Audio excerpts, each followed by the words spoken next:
আসসালামু আলাইকুম, সবাই কেমন আছেন? আলহামদুলিল্লাহ, আমরা সবাই ভালো আছি।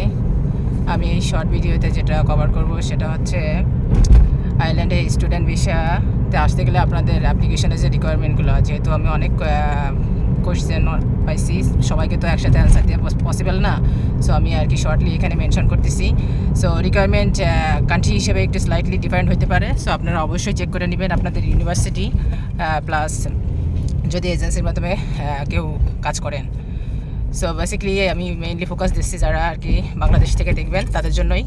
সো আপনাদের first of all full application form লাগবে, যেটা মেক শিওর যেন এভরিথিং ইজ কমপ্লিট এবং যত ডকুমেন্ট আছে অথেন্টিক, আর যদি ইংলিশে না থাকে সেটা চেষ্টা করবেন ইংলিশ এবং নোটারি করার জন্য।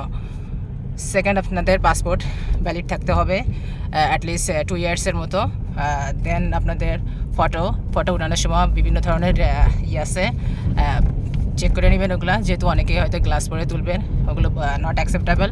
সো এখানে আমি আর কি বেশি কভার করছি না, আপনারা ওগুলো আর কি যখন ফটোশপে যাবেন সেখান থেকে আর কি দেখে নেবেন।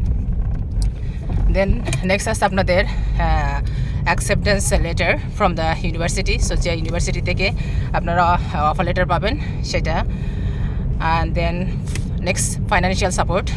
সো এটা আছে আপনাদের ফাইন্যান্স কোন সোর্স থেকে আসছে, কেউ যদি স্পন্সর করে তাদের সমস্ত ডকুমেন্টস, প্লাস আপনার যদি কোনো নর্মাল স্টেটমেন্ট থাকে, bank statement, make sure 6 month valid থাকে যেন, এবং ট্রানজ্যাকশান থাকতে হবে। মানে হঠাৎ করে যেন আর কি অ্যাকাউন্টে মানি দিয়ে তা সেটা যেন আবার শো করবেন না। সো এভরি মান্থ সাম ট্রানজ্যাকশান থাকতে হবে, সেরকম 6 মান্থের ভ্যালিড একটা স্টেটমেন্টের প্রয়োজন। দেন আপনাদের সব একাডেমিক সার্টিফিকেট, আপনারা প্রিভিয়াসলি যে যত লেখাপড়া করছেন সব সার্টিফিকেট, আর কেউ যদি সেকেন্ড মাস্টার্সে আসেন আয়ারল্যান্ডে, সো সেটাও আর কি আপনার বিফোর যে মাস্টার্স সেটারও অ্যাড করবেন। দেন নেক্সট আসছে ইংলিশ প্রফিসিয়েন্সি টেস্ট। আয়ারল্যান্ডে বিভিন্ন ইউনিভার্সিটি বিভিন্ন ধরনের ইংলিশ প্রফিসিয়েন্সি টেস্ট অ্যাকসেপ্ট করে। এক্সাম্পল আছে IELTS, PTE and then TOEFL। So make sure আপনারা প্রতিটা ইউনিভার্সিটি থেকে আর কি চেক করবেন, যেটা থাকবে আর কি সেটা দিবেন।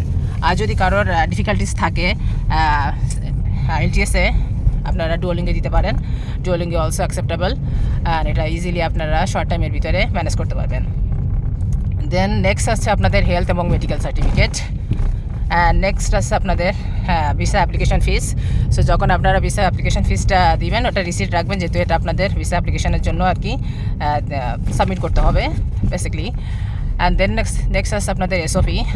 এটা ভেরি স্ট্রংলি থাকতে হবে, এবং এখানে সব কিছু মেইনলি আপনার ফুটায় উঠে দেবে। সো চেষ্টা করবেন আর কি ফুললি একাডেমিক এবং নাইস এবং শর্টলি লেখার জন্য, ইয়োর ওন ওয়ে।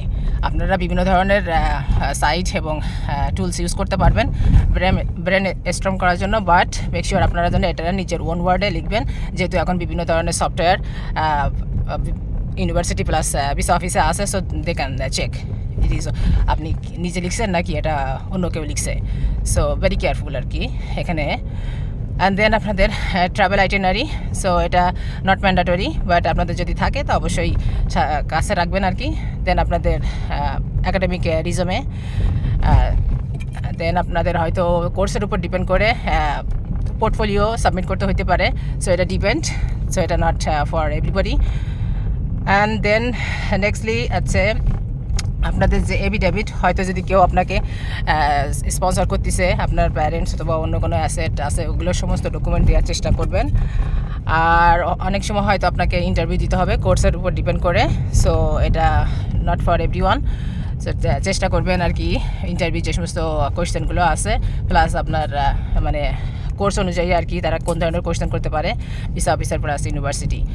সো এই আর কি টোটাল ডকুমেন্টস আপনাদের আয়ারল্যান্ডের স্টুডেন্ট ভিসার জন্য প্রয়োজন হয়। আর যদি কারো কোনো প্রশ্ন থাকে অবশ্যই আমাকে কমেন্টে জানাবেন। সবাই ভালো থাকবেন। আল্লাহ হাফেজ, আসসালামু আলাইকুম।